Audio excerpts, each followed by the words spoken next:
Alrighty, welcome to the Resilient Living podcast with our new streaming service, and we'll see how this goes. Yeah, we're testing it on all of you first. Is Right. how we're doing this.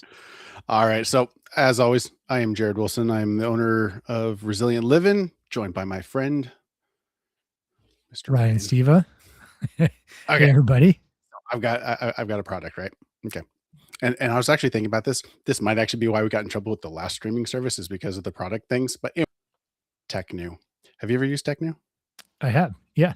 I love this stuff. So, okay, funny story. I had a dog, little Springer Spaniel.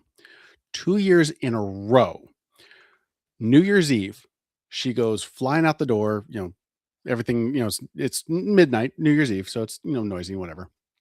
Gets sprayed by a skunk. Ooh. 2 years in a row. I swear the skunk just like had this figured out.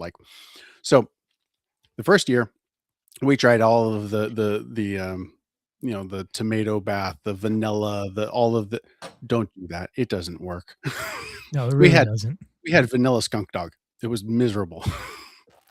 Then we discovered Tech New, because not only does it remove poison ivy and poison sumac and all those things, but it also helps with skunks because it attaches to the oils that are the skunk spray and strips them away. So if you don't, we're coming into summertime, out and about, getting into stuff, ivy, sumac, poison oak, whatever. Just grab some Tech New, keep it in your fanny pack, backpack, center console of your car, whatever. It's a great product. And if you happen to get sprayed by a skunk, it'll work for that too. That is not a use I've ever thought of for Tech New before. Because Right.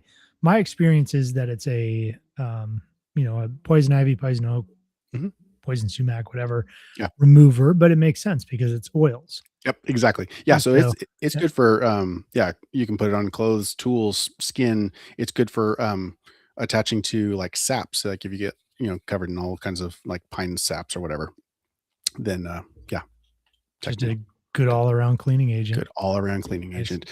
What's up, Caleb? Been there. Yeah, right. Yeah, that makes sense too, because when I've had my dog get skunked, Yeah. I'll use Dawn dish soap, which I don't really like using chemically on my dog Right. or, handling too much myself. However, I figure for the purpose and the periodic time I have to do it, it's not a big deal. Sure. That works pretty well, but I bet Technu works a lot better. Yeah, it works fantastically well. All right. So our subject for this evening is logic, which we alluded to last week. But Yeah, we're gonna logical dive into fallacies. logical fallacies. Which okay, and I've often surmised this, that with the development of all the social medias, that this would become more and more prevalent. And darn tootin', I was right. Um, because it's an easy one to get stuck on. They're often they feel like they're a good argument, even though they aren't a good argument. And we'll Yeah. get into why that's the case, where it's a feeling. But I wanted to start off with a couple quotes, because you always bring out some awesome quotes. And so I had to go digging and I had to get some good quotes. I love quotes. All right. So this one is often attributed to Mark Twain, no confirmation, but it's a good one. Either way, it ain't what you know that gets you into trouble. It's what you know for sure that just ain't so. Yep. And like, I'm like, yeah, it's those things that like, I'm absolutely dead positive that it's this way. And it's not. And that is absolutely what gets me into trouble. Yep. Yeah, we talked about that last week a bit about how, the concept of when you think you know something really well, it's because you don't. Right. And the deeper you dig into it, the more you realize you don't know anything. Right. Right. So, okay. So, first one I wanted to go was a straw man, because everybody's probably heard of the straw man argument. But what actually is a straw man argument? And like, we'll as some examples. But so basically, it's a misrepresentation. Um, it's misrepresenting someone's argument to make it easier to attack them and or it. So the example I came up with, because I was trying to think of like preppery examples. So, the example would be, well, you think, people should store food and water. That means that, we should all be paranoid doomsday preppers living in bunkers, right? Right. Take to this ridiculous degree, because then that makes it so much easier to attack that. Yeah. And how prevalent is that It in it's every single argument you see on the internet is a lack of nuance into the actual meaning that somebody was putting forth. yeah, yeah, extending something to a ridiculous, degree, or, or the caveat, circumstance. Well, what about, what if? There's actually another logical fallacy for that, but but it's all kind of tied together into that same, fallacy of, it's a straw man. Like, Yeah. I'm asserting this. You're saying this other thing in order to disprove me, but you're not actually disproving. And so my biggest, if you take nothing away from this, my biggest takeaway is, if the argument makes you feel anything, fear, anger, frustration, annoyance, whatever, then it's probably a fallacy. If it makes you think, then we're in an actual conversation. But if it makes you feel first, because that feeling is really what it's designed for. It's engineered, and it really truly is engineered to make you feel, because when you're feeling, that's a different part of your brain. You're not using your prefrontal cortex. It's forcing you out of that and into a baser state of brain activity that doesn't think. Yeah, it bypasses the kind of the logical Yep. progression. And yeah, absolutely. It can really lead you to a lot of problems as far as how you respond to people. And then you end up with a you just this or I love that one. yeah. And it's like, you know, I actually personally love having conversations with people that I disagree with, but they can be rational and reasonable about it. Yeah, it's Because fun. yeah, and because we need a different take. I mean, I don't know if you wanna get down into it on the podcast, but I've expressed that I disagree with the titling or labeling of, basically anybody who's, I don't know the right proper Oh, labeling, but anybody who's neurodivergent? like neurodivergent or Yeah, yeah, something yeah. like that and Sure, saying, "Oh, you're autistic." I don't like that sure. nomenclature. You don't mind it nearly as much, and you find it actually potentially useful, if I'm not misrepresenting you. You're And good. we had a discussion about that, and I don't think either of us walked away being hurt by the discussion. We just had No. a different understanding of how each other see it. Yeah, exactly, and that's okay. I get people coming into the shop who are, we'll say, from all walks of life, Mhm, and it's wonderful. I can have a conversation with them, and we can discuss topics. I try to stay away from, more contentious topics, but if they bring it up, they bring it up. Okay, we can go with that. mhm, And I have a blast if they're reasonable and mhm. will actually have that conversation, and are okay with my alternate opinion. Like, well, okay, this is my experience, this is my perspective, and this is why. And I can, and I think one of the biggest for me is empathy. I can I can see why they are in the position that they're in, that why they consider what they consider, why they think the way they think. And empathy is somewhat lost in our current climate. It's just become, it's not a thing anymore. I think people don't want to empathize with somebody; they just want to correct them. Yeah, I think we've been programmed to, like, knee jerk react and correct and listen for the point where we disagree. Yes, and we Like listen. We only listen until we can interject our thoughts. mhm. We don't listen to actually hear. We just listen for that break, and then we can say our thing. Wait, what did you say? Yeah, right.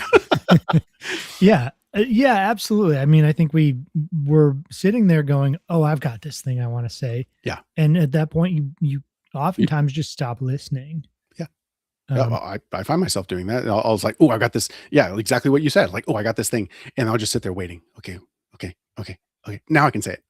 Like, wait, right. what did he say? Crap. Yep. No, and we misunderstand each other so often because I think there's so much nuance lost, and when you're using social media, you have to be you either have to be brief or nobody's going to pay attention. And then when you are brief, either you're not being very nuanced in how you speak, or even if you are, people don't understand the nuance of language anymore. It's like that's just True. out the window.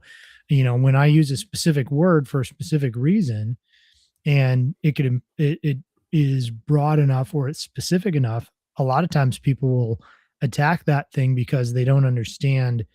They're looking at it the way that their media has trained them to look at it. True. So Yes, definitions are really important, and yeah, those of us who strive to use accurate language are often misunderstood, and that language is misused. yeah. Well, for example, I refuse to use the word decimate to mean like destroy because it means to destroy 10%, Yeah, right. right? Dessa. Yeah, that's a so, like, I know that sounds stupid, but I like to be, when I can, careful with my language. Yeah. Another thing that I've noticed is when talking with somebody, like, if you use the word, let's see, capitalism or even free market, Okay. Yeah. depending on the person and how their brain has been trained to understand that given word, Yes. they will interpret what you say as something entirely different, right? And I'm not arguing for one understanding or the other. I think both are kind of wrong when it comes to capitalism. But let's say I say that to one person on one end of the spectrum, they're going to immediately think of, giant corporation, essentially corporatism, right? And the Which other isn't side is capitalism. no. And the other side is going to think of, like your business, right? Where it's Yeah. a small business and you're able to do things and people will pay you because you provide the best good or service. Yeah. And those are very, very different ends of the spectrum. And so I have to be careful, one, in who I'm talking to, but two, in what I actually mean and what the language means. And it's been so bastardized that there's just a lot of words that we'd like to use mean something either entirely different from one person to another, or they don't mean what they used to mean. So they're very difficult to use carefully. Very true. And to my mom's point of having to see the face and read the body language, that really is in my mind is a function of English is a horrible language in a written form, especially Yeah. because it is such an amalgam of all these different languages with all these different meanings and all these that as a written language, it's really hard to pick on sarcasm. It's really hard to pick up on all of these nuances because it's not a great language. No, it's a really terrible language, honestly. But you're right. There's like so many. It's just a convoluted mess of different languages from different locations and different origin words and things that we to write it in a way that you put a comma somewhere in the wrong place Oh and it yeah, can right. Oh yeah, and then that just basically opens you up to that straw man argument of someone being able to come in and go, "Oh, well, you said this, and therefore this other thing." I'm like, "Whoa, whoa, whoa! That is not at all what I meant." And right.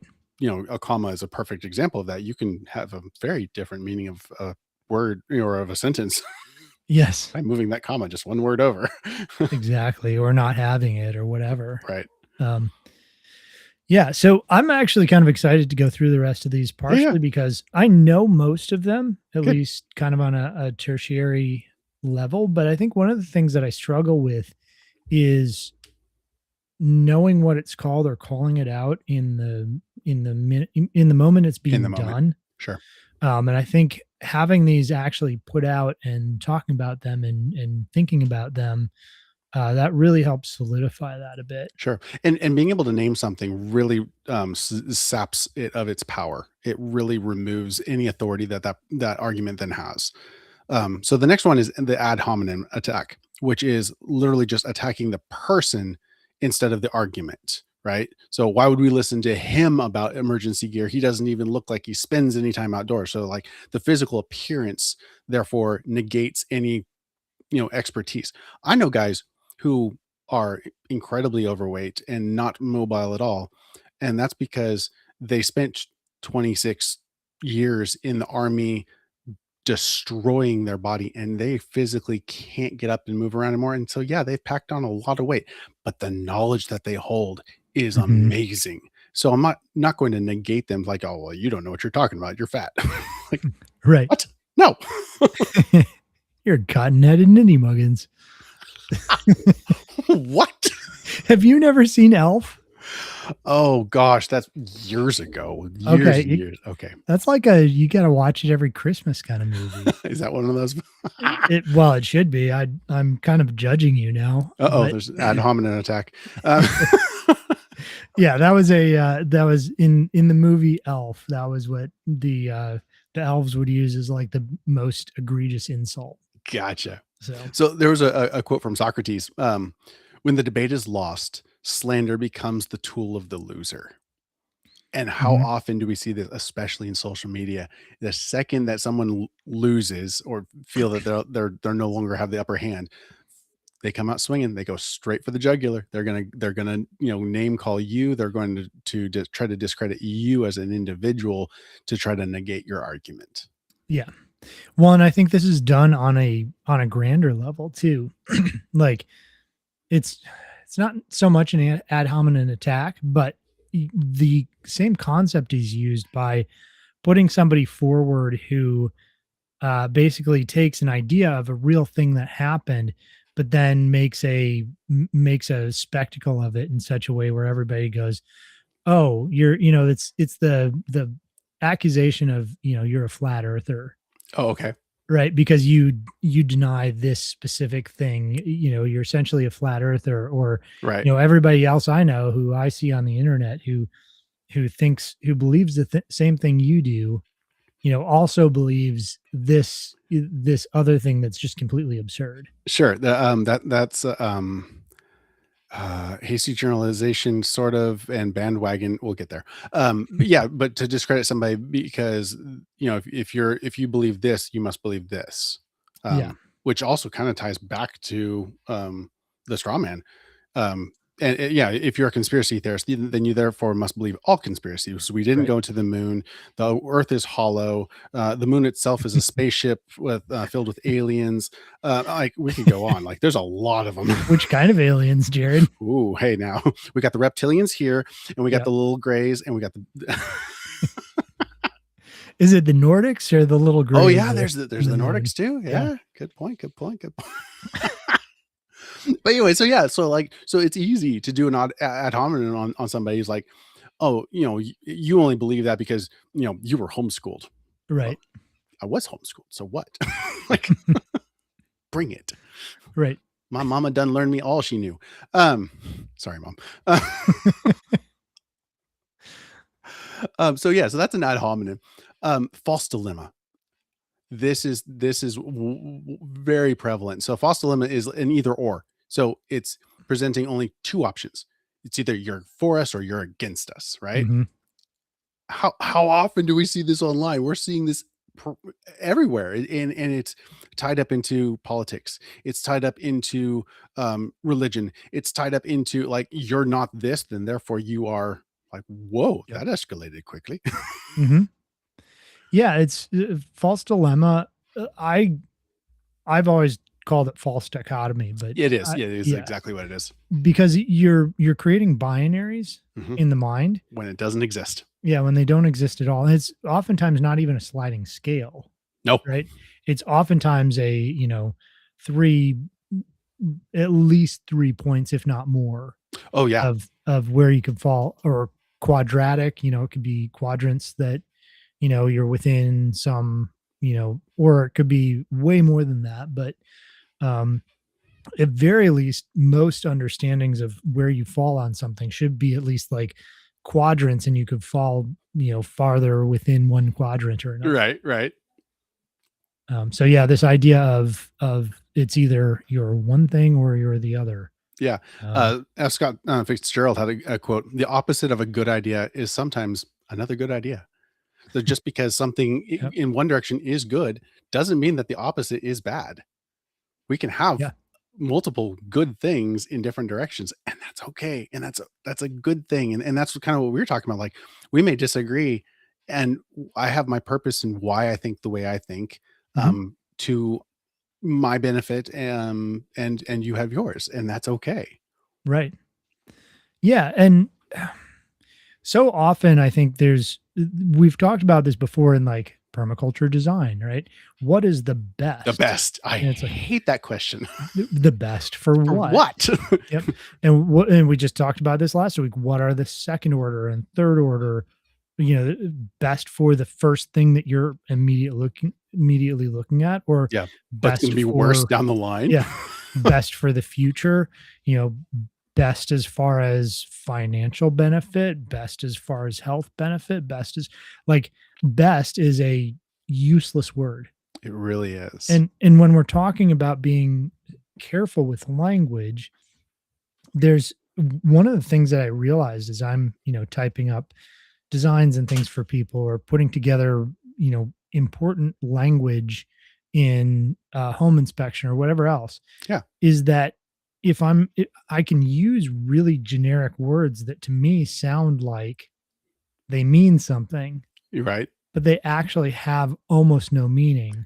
And you could just kind of fill in the blank with, Sure. it's substantially something. Well, what does substantially mean? Substantially what?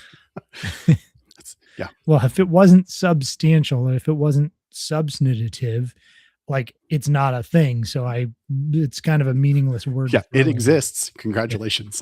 great. All right. So Yep, false dilemma. yep, yep. Yeah. So then after that was so we have slippery slope. So, um, this is one of those ones that I've gotten into with my kids. So it's assuming one small step leads to an extreme consequence without proof. Right. Mhm. So the example is if you start storing a few extra food supplies, next thing you know, you'll build a bunker and be quitting your job. It's like, I'm that what? Like, just got some canned food. Like, what? No. Um, but it's easy for our brains to travel down that path of like, well, if you're going to do this, then you're going to do this, and then this, and then this, and this, and it becomes this gigantic thing, as if we aren't capable of seeing that progression and stopping, or Mhm. changing direction, or evaluating. But yet we make those assumptions towards others. We see that in others, and we say, "Oh, if you're doing that, then therefore you must." Like, Yes.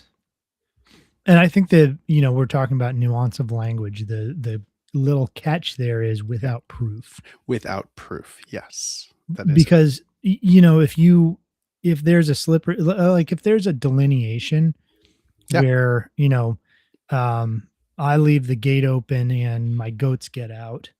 Well, there's no slippery slope No, about that, they're right? The out. goats are gonna get Yeah. out, and there's plenty of proof that goats are gonna get out if you leave the gate, right?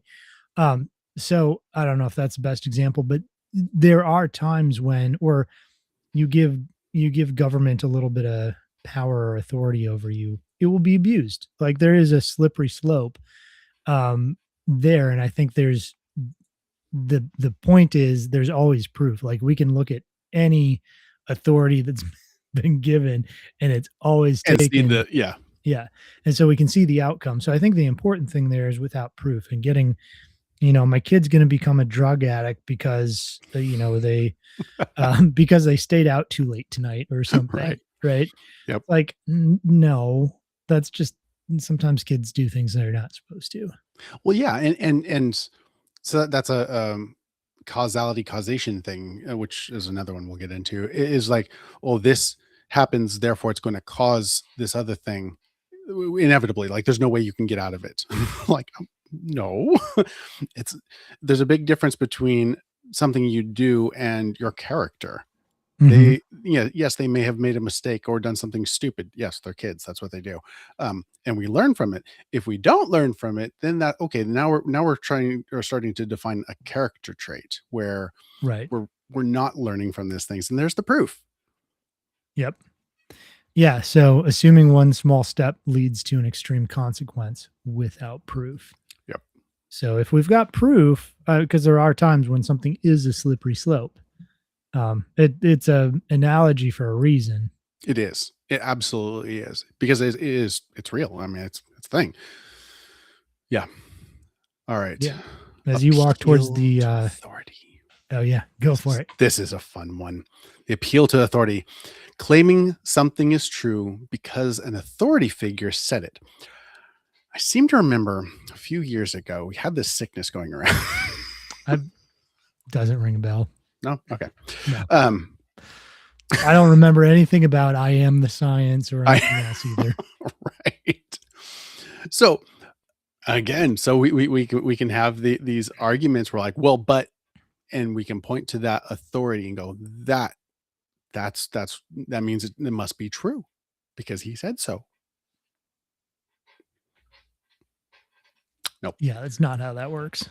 Yeah, Bertrand Russell said, have no respect for the authority of others, for there is always contrary authorities to be found.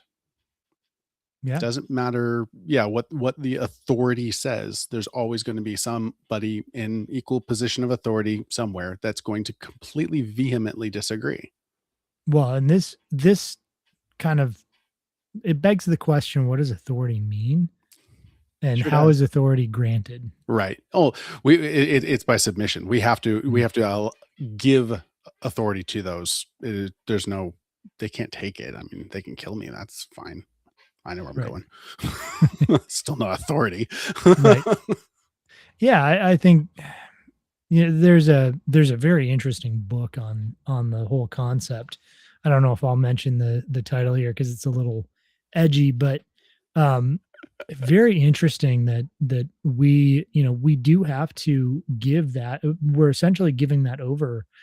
And in, you know, basically before we had city states, you would have, generally speaking, you would, in more tribal situations, you would have somebody who was an elder who Mm, had wisdom, yeah. who would be considered to have some type of authority. They would be the ones who would judge issues. The wisdom and the track record were what gave them authority because people respected them. And when that respect was gone, that authority was gone. Whereas now we've got institutions that essentially hold on to that power indefinitely. Yeah. Though they have never earned it. Right. Yeah, they've stolen it slowly, essentially without us noticing. Mhm. To the until I call it turnkey totalitarianism, and it's the same idea here, right? Yes. You steal the authority and the authoritarianism, so you're stealing the authority or the ability to have authority over something, or power. Power is really the more appropriate word, Mm. over time, until basically you've created the system where all you have to do is turn the key and now everything falls into place and you can do whatever you want with it. Yep. Then you're running the show. Yep. Yep. Yeah. So so my example was a famous influencer said this survival gadget is the best. So therefore it must be true.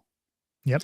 And that's one of the reasons, like when people come in the shop, I'll say from my experience, this is what I have found. But Mhm. then I'll try to reach outside of me, and because I'm not the point of authority, I'm like I'm the point of experience, yes, but experience isn't the same as authority. Right.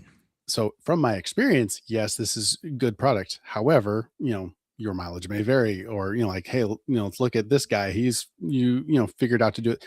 I was talking with a guy. He's a local knife maker, and we were going over some designs that I was sketching out, and he was asking me questions. He's like, "Oh, why did you design it that way?" Because I'm making this, knife for the shop.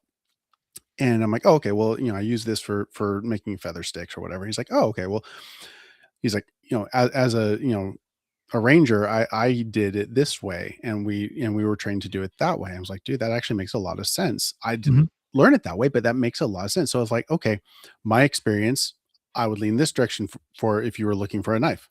His experience, you'd lean a very different direction, like very different. They're equal They in both most work, right? regards. They both work. It's just coming down to training. It's not a matter of authority.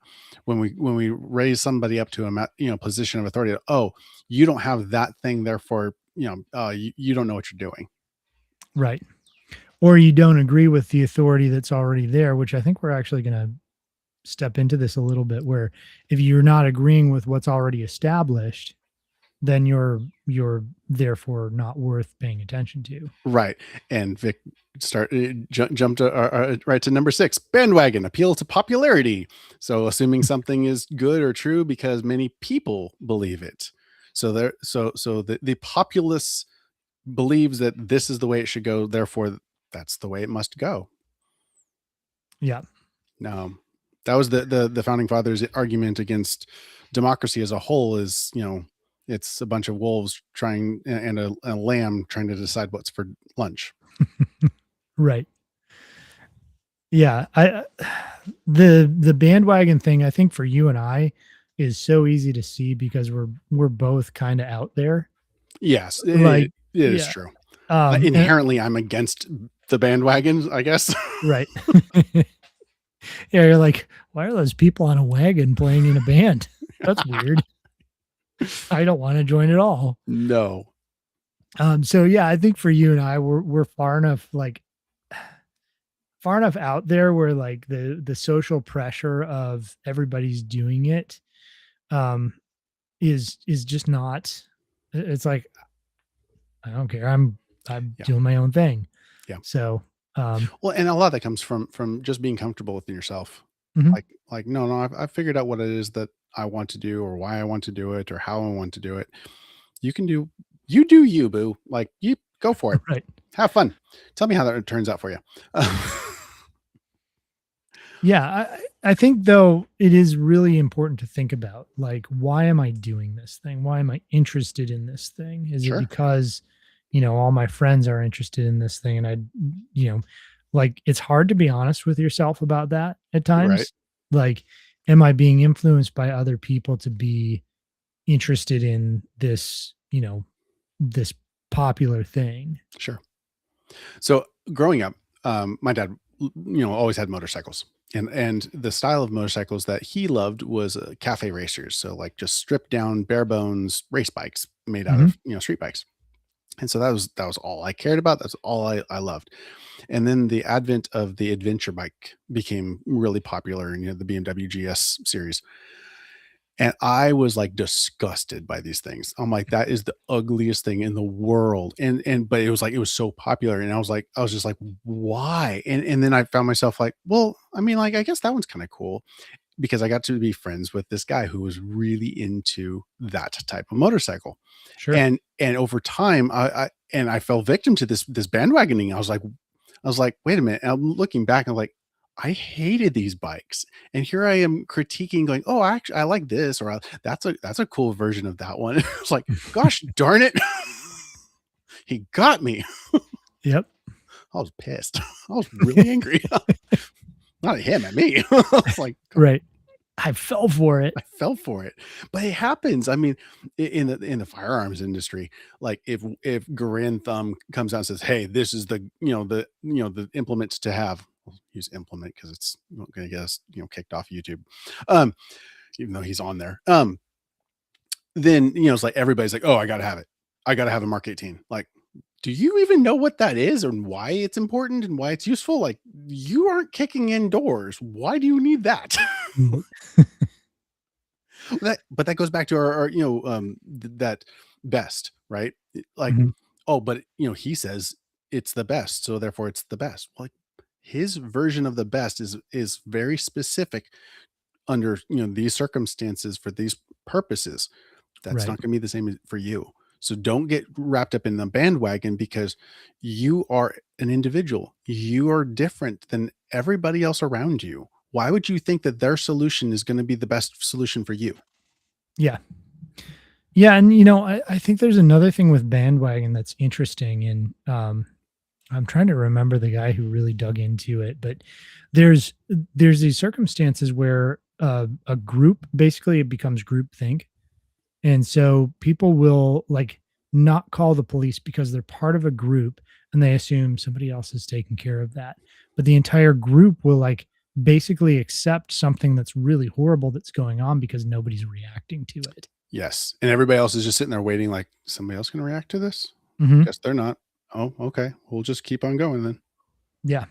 Yeah, Yeah, and so, there's a lot of kind of insidious things about it. I think, I think there's a lot of that, even in, like, the modern church. Oh, yeah. Oh, Uh, absolutely. Any kind there's of group that is susceptible to groupthink. It just is inherent to the physical structure of mhm, gathering that many people together with, uh, similar enough perspectives and ideas that they're going to push aside any uncomfortableness. They're gonna push aside any, secondary, like, "Well, I don't actually like that," or why are we doing that and not this?" right. Yeah. I loved, Mark Twain. He said, "Whenever you find yourself on the side of the majority, it's time to pause and reflect." Yep. Yeah, absolutely, and I who was it who wrote about the path less traveled? Oh, yes, sure. Right, and it's this idea of, there's a lot more enjoyment in it's not about being contrary, but in doing something differently, or at least not doing it just because it's the path more traveled. Sure, sure. And Vic, to your question, yes, I do see that homesteading being bandwagony in Mhm. some circles. There's a lot of bandwagoning and appeals to authority within that realm. There's a lot of people like, oh, if you don't colony raise your rabbits, what are you even doing? You don't even know what you're doing. There's a lot of your above ground garden, it's not really a garden, you're not really a homesteader. There's a lot of that. Yeah, unfortunately, and I think there's a lot of really great communities that have done a good job of avoiding that, but, Yeah. it's what gets clicks, right? Right. And, I'm sure if I wanted to be more controversial or more pushy about, my specific opinions that people had to follow them, I'd probably get more clicks, but I'm not Probably. gonna yeah, I'm not gonna do that because it's not true. There isn't a best. Like, Right. I grow my vegetables in ground. Um, I prefer more meat than I do vegetables. I think those are best for me. Mhm. Some Yeah, I'm people saying you have your reason for it, yeah, and right on. yep. But But somebody with alpha gal, not gonna work so well. right, or maybe they have to move towards chicken and eggs or And uh, that's yeah. whatever it is. Each person or their property just doesn't support certain things, or they feel like they're supposed to be leaning towards vegetables. It's fine. Yeah. I don't feel that way, Yep. and you do you, Yeah. right? Like, and if you find that a few years down the road you're not as strong as you used to be, and you You might decide want to to yeah, change. yeah, and same with if you're eating carnivore and you get a few years into it and you're like, this just isn't working like it used to. Yeah. You might need a break from it, right? Yeah. There really isn't a best. There's good, and Vic kind of hit on this before. Like, there's a value in good, or because a lot of times it's about putting your head down and pursuing the thing Yeah. that is good, and not getting distracted by constantly trying to figure out what is the best and Right. abandoning something that's good that you've already put time into. Yeah. Oh, yeah. Oh gosh, yes. There's yeah. If you can get some, well, and we've talked about it, the 80-20 rule. Like if you can get 80%, dude, right on. Just move on to the next thing. Like Mhm. don't go for 100%. I mean, maybe you come back and you see if you can eke out a little bit more, but like you hit 80%, you're that's golden. Yep. The Pareto principle from last That's right. last week. You know what? C's get degrees. Alrighty. D's get degrees too, technically. I know I've seen them. They've shifted the scale. It's Oh, have not. they? Oh yeah, it's bad. It's like you can have like a I don't remember what it was like a 40% and get a D. Like Oh, wow. Yeah, well, we no. all know that's because the colleges are going under like mad, and they need to, just like high schools, they need to graduate people Hmm. to get the money. Well, and And perfect evidence that teaching for to the test doesn't work because mhm, if people can't think, yeah. right. Alrighty, so we did bandwagon. Next one, number 7, hasty generalization, drawing a broad conclusion from a small sample. So, example, I met one prepper. This is what we talked about earlier. I met one prepper who was extreme and paranoid. Therefore, all preparedness people must be like that. Boy, I get that one a lot. Like, Mhm. "Oh, you're a doomsday prepper. You got a, you know, bunker in your basement." No, I have a TV and some exercise equipment. What just like a what is it you Right. think I do? I worked with this kid who was convinced that I had, like, a secret lair underneath my house that was, like, multiple levels deep. Right. Yeah. Yep. Not that well, and I think both of us tend to not like the nomenclature of prepper because of the assumptions that, the TV shows like Doomsday Prepper, Yep. Ruin it they for everybody. that's right. I mean, they go and follow these really midwit would probably be kind for some of the people that they're Yes. they're following, or and doing a show on, and these people are all convinced that the one thing that they've determined, whether it's, peak oil or EMP or Yeah. whatever, is what's gonna That must happen, be uh-huh. and they've taken out their 3rd mortgage on the home to prepare for the really overly specific, unlikely event that they've determined is what's going to happen in the next 2 years. Right. Yes. Um, and it makes everybody else who's trying to be r decent look like an idiot. Yes. True. Yes. Like, no, I just want to live and eat real food and not be dependent upon infrastructure. What like doesn't mean I'm bonkers. Like, yeah. Well, and that's what okay, I'm not even gonna try to pronounce who this quote is from, but the quote's solid. The problem with stereotypes is not that they are untrue, but that they are incomplete. I was like, Yeah. yeah, because they are. And taking an outlier is the worst end of incomplete. Having Mhm. someone who is extreme does not define the entire, subset.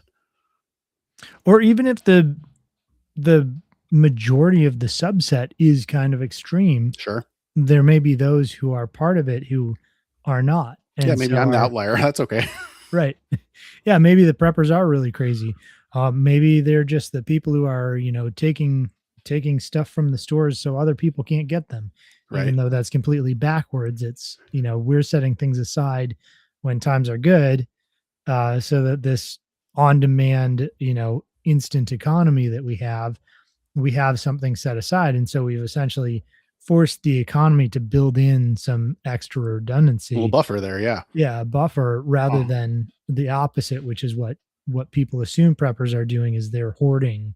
It's yeah. like, no, we're helping you while we Yes. do this because now we don't have to run out to the store and buy, All the a toilet paper. toilet paper fort Yes. Yes. and hide in it from a cold. Yes. Right. Did And I just Vic, say I'm that? in my basement. This is my basement. See, I've got guitars and basses and amps. So you don't have like all the walls lined with toilet paper and No, no, uh, no. Faraday Just a cages. bunch of garbage. Yeah, no. All right. So yeah, a hasty generalization. And yeah, yeah. Anyway. Okay, next one. Post hoc or false cause. So the assuming that because one thing happened after another, it was caused by it. So this is Mhm. causality, causation. And as human beings, this I think is probably the most insidious of all of them and probably kind of almost a root for a lot of them is Yep. we inherently try to fill in the blanks. You hear a sound at night, your brain will fill in the blanks, what it was. Oh, maybe that was, if right after you had a kid, you hear a noise, it must be the kid. Um, your friend had a home invasion, you hear a noise, it must be a home invasion. Your brain is automatically going to try and fill in those gaps, and it's going to take causality and it's going to try and fix that by filling in the blanks, Mhm. and we can come up with some wild conclusions. Yeah. Yeah, we certainly can, especially especially either when we're emotionally triggered, as you mentioned before.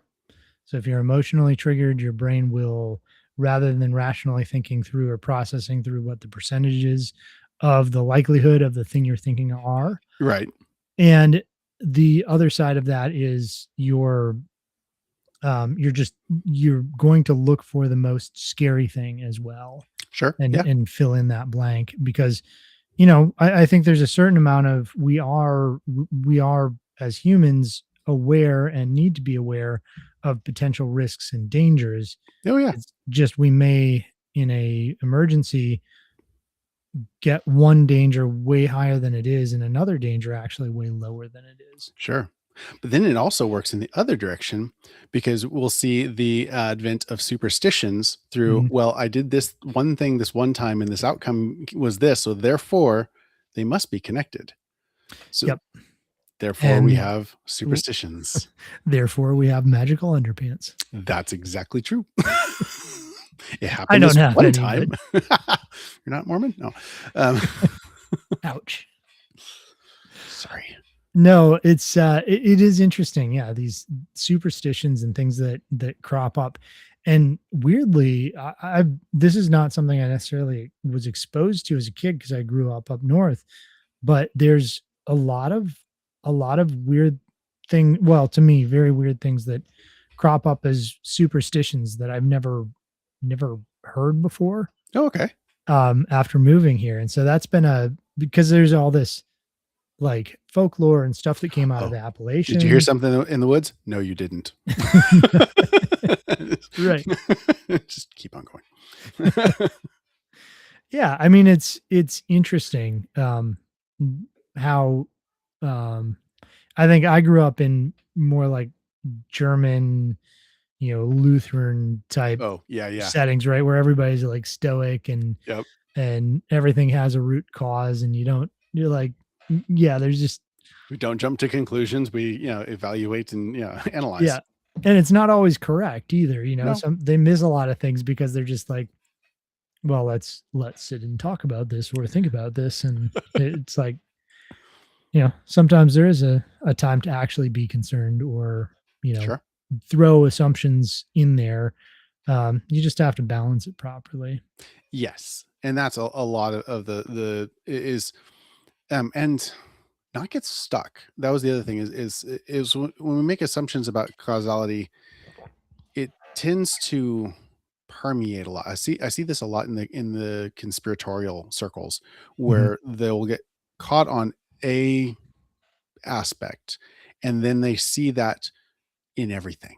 And so, Right. oh, that's this because and they'll make these just incredible jumps and leaps in logic to justify that everything is all connected under this one grand conspiracy. I'm like, Mhm. no, that guy's just a jerk and they're Right. evil. Like Right. I'm not saying S that that there's a problem. There's a problem. Right. I'm just saying they're not connected. Yeah, and sometimes it is, sometimes it's not. The whole point of the more grand conspiracies are to I mean, there's a lot along with those that makes things look like they're not connected as well. And so it's like a mind game where putting the pieces together, Yeah. people can get really lost in it and really um yeah, just kind of neurotic, I think Yeah. is one of the ways that one of the outcomes from that for sure. Oh yeah. Well, and Vic, it is we are designed to make those jumps. It's self defense. It's a way of protecting ourselves. You're not wrong. Um, it's just one of those things that we have to actively fight against and not necessarily even fight against, evaluate and reevaluate and double check and evaluate again, because the worst thing that we can do is make an assumption. And that comes back to language. I assume that I understand your definition of the words. Mhm. And one of the things I try to teach my kids is to ask questions, and not just ask questions when you don't understand, but ask questions when you think you do. Mhm. Asking those like, okay, this is what I heard. Is this what you meant? Like, those exploratory questions that force the really good, clean, clear, understanding between people that language, sometimes English, sucks at. Yeah. Yeah, I mean, if we're speaking Greek, I suppose that, it's so specific. Greek is and Um, Latin are just they're beautiful languages. They yeah, truly are. I I very much enjoyed. I never got too deep into Greek, but Latin was awesome. yep. Well, there's enough similarities there that Yeah. some cross that, yeah. But yeah, I think the post hoc is really the false cause is a really good thing to watch out for because there's so much garbage out there. Like this thing looks kind of like this thing, and Yes. there's and being somebody who believes a certain number, fairly large number at least, uh, of what I consider reasonable conspiracies. Yeah. There are so many ridiculous ones, Yes. or ones that take the thing that I believe as being true and make it look completely stupid. Oh, Like yes. We can viruses under don't, yeah, Yeah, we can viruses don't undermine it exist, so easy, right? by just spreading. I mean, and that's a conspiracy in and of itself. Mhm. Of like, oh, well, they just release all this information that makes us who are conspiracy theorists seem stupid. Even the term conspiracy theorist was a CIA, conspiracy to undermine people who were observant and intellectual enough to Right. see it. Well, I like I no, I should say I really dislike when somebody says, "Oh, it's not even a conspiracy theory. It's like here's proof." And it's like, yes, that's proof that it is a conspiracy theory because conspiring is one or more people People, yes, choosing to secretly do something, yep, right? Um, And so a theory about somebody conspiring, a group of people conspiring towards something when it's that's proven true doesn't make it not a conspiracy theory. right. That's actually exactly what it is. That's Yeah. yeah, I mean, you could say it's conspiracy fact now. yeah, Maybe you could change the term in that sense, but like it's just, it drives me nuts because conspiracy theory has now been replaced with, again, language, right? Like the actual meaning based on the words has been replaced with, you know, crazy idea that you think somebody did, right. essentially. Yes. And that's not what it means. No, no, not at all. Absolutely not. All All right, right. what's the next one, The Jared? next one, good old circular reasoning. That the argument loops back upon itself as proof. The gear must be reliable because it's used by experts. The experts use the gear because it's reliable. Yeah, That's a we pretty see. short circle. It's a real short circle. It's like, but we see that like it's A leads to B, the B leads to A. That it's perfect. It's proven. Like, Hmm. no, that's not how math works. Right. Because I'm sure none of those experts are getting paid anything Well, to exactly. represent that Right. gear. Yes, like, oh, this is the best flash drive ever. Like, like because I said so. And I definitely didn't get paid by Lexar to say that. Um No, it is. We both use this. okay, I've got that that green one sitting I around swear somewhere we did too. not plan that. That's awesome. I actually used to, I haven't talked with her in forever, but I knew Alexar rep. Really? Yeah. And it wasn't this one, it was a purple one that was 64 gigs. Oh And I yeah. got it back when like 64 gig flash drives didn't exist. It's like the Oh. biggest you could get was 8. Oh, wow. And so she had these like early, like super early stuff. And so I got a whole That's bunch of baller, 64 gig and dude. other crazy stuff that wasn't even on the market at the time. But Nice. anyways, it's my story of knowing somebody from who worked for Lexar. I used to rock a iron key. Do you remember those? Mhm. Those like aluminum enclosed ones. That Yep. thing was rad. I got in so much trouble in the Air Force. They actually banned any flash drives. You could not plug any flash drive into any government computer. I That mean, had all I my wasn't, passwords. what's that? It had all my passwords though. Yeah, I mean, that was kind of an inevitability, right? It really was. Because you all you have to do to get into a government computer is go through a few flash drives in the parking lot with some malware and you're Oh in. yeah. Oh, oh yeah. I used to walk through the hospitals with a bootable version of Linux. I think it was Knoppix at the time. Mhm. And I would just walk right around all of their security. It was hysterical. Like, how did you get in there? Like, there's a USB port, and I plugged in and booted. Yep. Anyway, Oh, that was how I used to recover photos for people oh yeah, when they destroy their, it uh-huh, wasn't because the hard drive was bad, it was just, some portion of the OS went bad or yep, they downloaded a virus. I'm like, well, Linux isn't susceptible to that specific right. thing. I'll go on, get your photos off, and we'll just reinstall. That's exactly what I used to do too. Yep. All right, so yeah, circular reasoning. C.S. Lewis had an interesting quote on this one. If you assume, back to assuming, what you are trying to prove, you have proved nothing.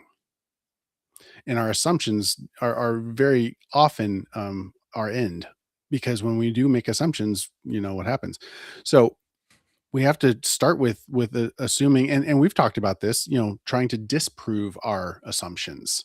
Mhm. If we approach it from that perspective, then that helps to negate the being as susceptible to that circular reasoning. Because some of these circular reasoning things is a long trip. It's not, just as that short little trip that, my example was. Some of them are a really long trip. And if you only make it halfway, you're not going to see the full loop. Yep. What's going on, Tim? Tim from, the Regenerative Hey, Orchardists or evening, sir. Regenerative Orchards. Sorry, If you're bro. if you're not following Tim, go follow him. Yeah, you should. He's got some awesome content on Yes. his most recent one was on there's a like fig expert who he I interviewed. love that. That's awesome. You got to sit down with that dude and like ask him all the questions. That was rad. Yeah, I was at the same festival, but I didn't get to sit down with anybody because I had a booth. So Oh, yeah. Anyways, a little bit jealous of Tim getting to talk to him, but whatever. He introduced me. He was kind enough. nice. All right. So yeah, so that's circular reasoning. Okay, the next one, number 10, red herring. Um, Distracting from the main issue with irrelevant information. Okay. So example, we don't need to talk about emergency water storage. What really matters is that most people are wasting their money on coffee.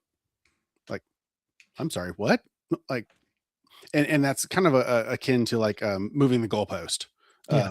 So if you ever, my kids, oh my, I love my kids, I love my kids, I love my kids, but my kids often like They're they're always like, trying something. yeah, they're like, hey, this. I'm like, okay, and I'll answer that, but this. I'm like, no, this. You said Right. this. We did this. Not that. That was not part of the conversation. Mhm. Mm, Yeah, no, I see that too with my kids, but the thing that, like, really irks me the most about red herrings is that it's like, I don't even know how to tell you like, how do I even explain to you that that's not related, right. right? Like In their brain, it just is. But it's the same thing. Like, no, no, it's not. right. It's not. We're wasting all our yeah, wasting all our money or wasting all our water on coffee. It's like, Yeah, exactly. Well, okay. so Harry Truman had a funny quote. He says, "If you can't convince them, confuse them." Yeah. Coming from a president, that's a horrible thing. Like, that explains so much, though. It does. Yeah. Yep. Yeah. If you confuse the issue, or if you just kind of keep pointing in directions that are not the right direction, it basically makes it like nobody can follow it. Even if you can follow it, Right, like the person you're talking to is either unwilling to follow a logical train of thought, or if you are debating or having a larger conversation with more people, when somebody throws this wrench in the gears, it basically stops you from having any meaningful debate. And now you have to prove that they just brought up something that's unrelated, but you have to explain how they're unrelated, right. which is difficult because sometimes they're so unrelated. It's like, how do you even start to Yeah, explain that money on wasting money on coffee has nothing to do with our water storage? right. I know it. It's wild, but it is, and it's so prevalent again. A lot, Mhm. and that's a lot of these. As I was going through, I was like, I'm looking at Facebook, I'm looking at Instagram, I'm looking at all of these, social medias, and it's just filled with it. It's filled with all of these red herrings and these circular reasonings and these false causes and hasty generalizations. And it's exhausting. Like, because I want to say something. I want to go in there, hey, just so you know, that actually has nothing to do with this. Let's deal with this issue. Mhm. We can deal with that issue, sure, but that's gonna be a separate conversation. Right. I don't have the time or the crayons to explain myself to some people. Is that a Marines reference? A little bit. uh, but yeah, because I see it so often that people will, and maybe it's because they want to seem intelligent, that they want to include other facts and other factors that I, as being someone who knows something about the subject, know they aren't related. So maybe it's not, and a lot of this maybe isn't vindictive. It isn't necessarily intentional. It's just apathetic. Um, Well, and I think a lot of it gets trained in. I mean, the reason that these are, fallacies is because they're something that a lot of us learn as children. sure. Maybe one of our parents used X number of these fallacies a lot as a way to argue, as a way to maybe even manipulate. Um, Yes. Sure. maybe our school teachers probably did, if appeal to authority. Does that ever happen in school? Right. Right. Circular reasoning. Because I said so. Said every parent ever. Right. Yeah, I I'm mean, guilty. right. And so I think it's good just to start to honestly evaluate, are we using these? Yeah. And they're known fallacies because they're something that gets used constantly. Yep. And a lot of people use it without knowing they're using it. Right. Right. Well, and that so that kind of leads into the next one, because the next one's appeal to fear. Mhm. And going back to how I started this, like, if you find yourself fearful, concerned, angry, whatever, take that as an indicator that you need to stop and evaluate the argument. That as soon as there's that emotional reaction, like, put on the brakes. Mhm. Don't respond emotionally, for one, because you're more likely to commit one of these fallacies. But two, more likely than not, the thing you're trying to argue against is in itself a fallacy. Yeah, and recognizing that, I think I struggle to have words for the thing that's frustrating me or overwhelming me at a moment. Sure. And so to be able to have kind of a cheat sheet of a few fallacies Yeah. and to know what the fallacy is, Yeah. um, so that I can first explain it in my own mind, Yeah. and then maybe have a chance of kindly and reasonably getting around that specific fallacy, even if you're, yelling at your wife or kids or, somebody Sure. else on the internet, that's an appeal to authority. Yeah. Like, Right. it's probably not going to go over well, but understanding the It's not going to help. concept, Yeah. right, is you might start another another inappropriate, yeah, fallacy. But I think understanding the concept really helps you sort the wheat from the chaff. Yeah. And in Oh our yeah. over mediated society where everything's on social media and everything's short and trying to get your attention and stir up your emotions, towards one thing or another. Yep. And some of that stuff is extremely capable of getting your emotions going, towards your given thing that you're upset about. Yep. And a lot of times it's partially true, partially untrue. And now you look like an idiot when you bring up your points to somebody else because a lot of them aren't true. Sure. Yeah. Yeah. So the appeal to fear is using, honestly, it's just using fear to persuade instead of logic. So, if you don't buy this survival kit, you aren't going to make it through this next disaster. Like, there's no logic in that. None. Right. Because even if you do buy it, it's not a, miracle get out of jail free card that guarantees your survival. And just because you don't have it doesn't mean that you're not going to make it. Right. So that's not how that works. Mm. Well, Yes, and there again, are good tools. Sure, awesome, yay, but that's not a guarantee either way. right. Well, and again, it comes back to, you can have tools, you can have all the preps, you can have all that stuff, but if you Yeah, don't have the ability to think through how to use it or how to be creative or, like you can't have one of everything or 10 of everything. right. There's going to be times when you need to improvise. Yeah, And if you're in fear, if you're functioning in that fear state, you're not going to you're not going to be ready to use that thing, the I don't know, tourniquet that you were convinced that you have to have, yeah, right. um with because you're in fear. And so, um stepping outside of that fear, and the quote you put was, the only thing we have to fear is fear itself. Good old FDR. That fear really does hinder us. It paralyzes us. Even if we think we're doing something, when we're doing it in fear, we're probably doing it stupidly. Sure. Yeah, we tend to react um, without thinking when we're in a fearful state. Yeah, because we've transitioned to that lower baser brain, that more just fight or flight response, Mhm. instead of the thing that thinks and reasons and evaluates and uses Yeah. that scientific method and It's great when you're about to get hit by a gravel truck yeah, to like, "Oh, I'm and just running. I don't react. know Yeah. why, but I'm running." Hmm. Like, that's a Yep. good thing. It's not a great thing when you're like, "Oh, somebody's leg just got blown off. I've gotta do something about that." And there's in some martial arts, I'm not sure where it comes from or where it originates, but there's this concept of slow is smooth and smooth is fast. Yeah.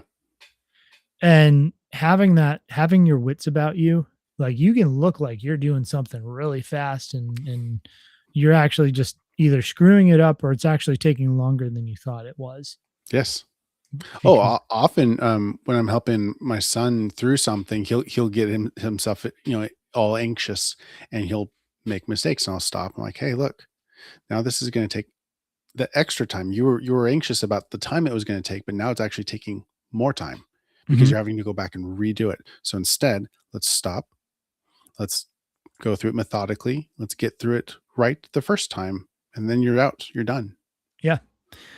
Well, what's cool is, we didn't necessarily talk about this beforehand, and we probably should have thought about it a bit, but like the Bible has answers for a lot of these Oh, things, yes, or it is. all of them for that matter. But Yes.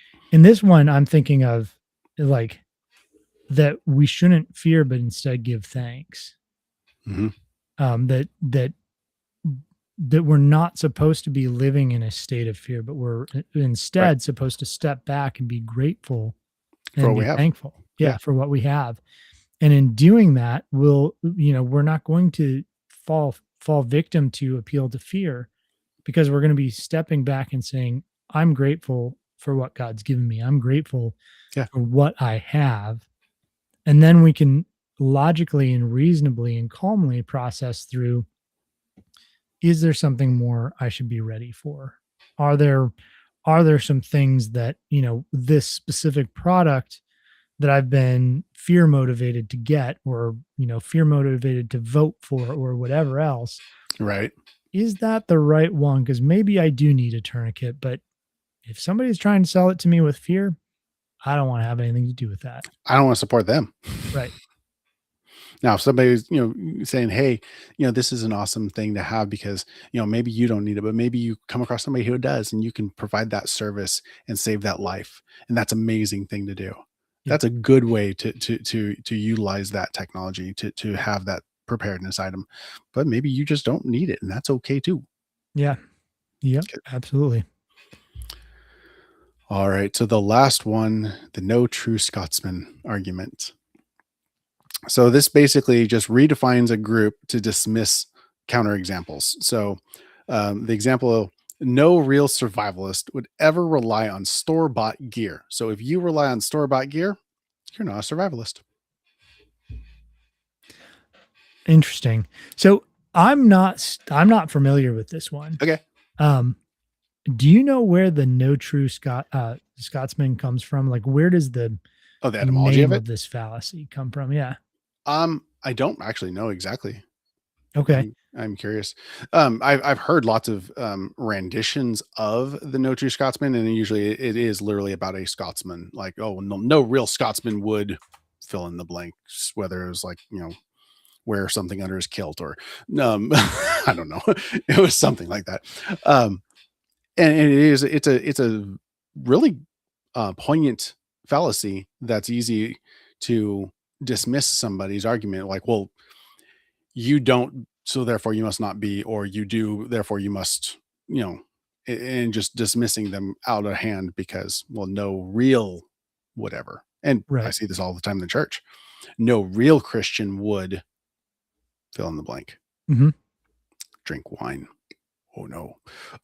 Whatever. Hang out with sinners. Oh no. You're like, Jesus did both of those things. Um, Right. just saying. Um,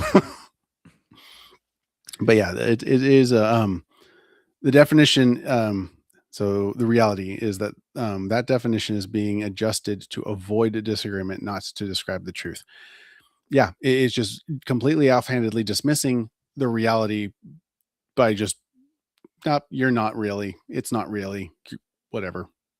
Yeah. So now you don't have to deal with the actual criticism or the Yeah, actual, the actual topic at hand because, oh, I can just broadly dismiss this entire thing based on, my definition. yeah, exactly, yeah, exactly. Interesting. Yeah, I think all of these they're really good to kind of have in hand and understand. And you must learn all of these or you will never win an argument.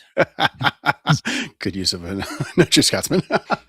So I went through and I created a whole bunch of little small images for each one of these that I'll be posting up on my Facebook page. So if you're not already following, follow. Because yeah, there it is. It's a lot to keep track of. I'll acknowledge it. It really is. But it's one of those things that as time goes on, is you continuously remind yourself of what the fallacies are. You'll start to see it. You'll start to see them in everyday conversations and in social media a lot. So, was there any specific fallacy that caught your eye? Yeah, I think to me the false dilemma is the one that I run across the most. I agree. Yes. The or as I get I probably wrongly call it the false Dichotomy. dichotomy. Yep. This idea of everything being binary Hmm. drives me nuts. It's if You're either a Republican or a Democrat. You're either a whatever. yeah, Like, or you don't support this spending bill, and the spending bill had like money for orphans in it. So now you hate orphans, right, right. right? Um, just the way that it's used so manipulatively to demonize people Yes. on such a consistent basis. And it's just not how the world works. Nothing is, well, very little is on and off. Yes. Digital is on and off. Yeah. Binary is binary, but that's Right. about it. Yeah. Well, even even binary, I'm thinking of like, this is so inside baseball, but like Quam, which is it's a transmission data for it's quadrature modulated Oh, okay. amplitude modulation, right? Yeah. Yeah. Yeah. And it's this idea that you have quadratures, and within those quadratures, you have different multiple strings of binaries. Yeah. And so Right. you could have Concurrent. Quam 16 or Quam 256 or whatever. Anyways, super inside baseball. But the idea of even something that's digital has like more than two options. You've got like, and so yes, there's technically an on-off switch for digital, but like nothing in reality in the real analog world has anything to do with either or exactly. Right. Yeah. So that one just bothers me because it's like there's you've to use that one, you've removed every ounce of nuance and the only point in doing it is to divide people. Yes.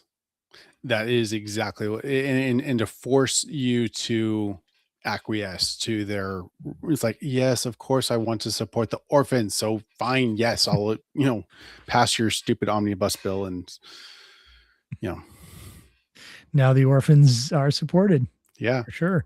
And we're in more debt because the other half of that bill was all about, just increasing spending. Yep. Because that's always what it is. It's always like it's always that one thing that they'll harp on. It's like, oh, well, if you support, and it's always some gut wrenching whatever. Like you'll support this bill. 90% of the bill is just raising rates on everybody's everything. Right. Wonder why everything's so expensive. Yeah. Well, and there's every time you go to a checkout, there's, do you want to donate to this cause? Like, if I did, I'd donate to that cause. Yes, I would. Right. I don't need you to hold on to my money to get some extra tax breaks. So yeah, it's I like Vic. what do you say? A guy walks into a bar and orders 10 beers. The bartender hands him two. Binary joke. There's only 10 type of people in this world: those who get binary and those who don't. Very nice. All right, I think we just nerded out. So Jared, what's like your top fallacy that Appeal to we've kind of authority. covered? Okay. It's one of the ones that irks me the worst is when someone claims authority. Like, you are not God. I'm sorry. You don't get to claim that one. Like, no. Right. Oh, but I'm like, you have experience, yes. And that's where I come back to that. It's like, experience, yes. Authority, no. Well, I think the other place I see it is people just automatically doing it. So Yes. this is not a slight on anybody or even that I'm always right. But one of the things I've noticed is I'll get people who are like, this person said you can't do the thing you're telling me to do, or this person said you should do it this way. Right. I'm like, they live in Wisconsin, Oh yeah. Right. right? Like, this person said you have to bury your water lines 36 inches. I'm like, Frost line. Yeah. yeah, You don't have because that. right. And that 3, person has not way 3 more inches. Good. followers than you. I'm like, great. They Good may for not them. have been being real nuanced, or maybe you didn't notice the nuance, or, like, but people will do it to themselves. They'll put themselves in a situation where they see somebody, they kind of create somebody as an authority, even if that person never said they were, Sure. and then, miss out on the potential of somebody else who, there's tons of people who are super knowledgeable and have no internet presence. Yes. Oh gosh, yes. Oh, I've learned a lot of playing guitar, 30 whatever years. I learned a lot from some really good guitarists. I've learned a lot from newbie guitarists too, Yeah. because they have a different perspective. They come at it with fresh eyes. They think about things from, more ergonomically sometimes, because, as we get older, we get lazy on our fingering and how it works. And they'll come into it with this fresh perspective and how they transition chords. And it's like, oh yeah, that actually, dude, that is cleaner. That sounds nicer, or Yeah. that moves easier. Just because someone's young, don't look down on them. Hey, I think that's in the Bible too. Um, Paul to Timothy. Yep. that's right. Yeah. I think there's something about a fresh perspective on something that's really useful. And again, the talking with somebody, even if you disagree with them, or maybe especially if you disagree with them, talking with somebody who has a different opinion, a different point of view, can really sharpen and hone what you're thinking. Kind of like Mhm. iron sharpens iron or something like Yeah, that as something well. like that. So yeah. Rocky Pines, I'm trying to see if he's saying something we need to hit. Oh, yeah, especially in your area, where you have, such huge changes in elevation, 1,000 foot higher than you. Yeah, the frost lines are gonna be totally different. Yeah. Yeah. Yeah. Frost lines, you really need to look at your location, Mhm. your zone. Yeah. But Well, even the USDA zones are going to be, oh, yeah. they're generalized. Well, yeah, because we get these microclimates. Like, I was talking to my mom and my sister on Mother's Day, and I'm like, we were talking about, it's like the climate that where you're at is totally different than where my cousin is up in Allgood versus where I'm at Mhm. here, even though we're all in the same zone. Like, we can't grow the same stuff in the same way. Just no. Yeah. Yeah, one side of a hill to another, next to a stream, all the microclimates. Yeah, it's totally different everywhere. Yup. All right. Well, I think that Alrighty. pretty much wraps us. I And think so. what do you want to tell people where they can find you? Sure. I got things. Hold on. I got to figure out where this new system is. It's different. Okay, there we go. Haha, it worked. Okay. I am Jared. I own Resilient Living. You can find us at resilientliving.com. You can follow us on Facebook. Please follow us on Facebook, Instagram, TikTok. I put out stuff. I try to do it every day. Usually it's a lot of clips from the show.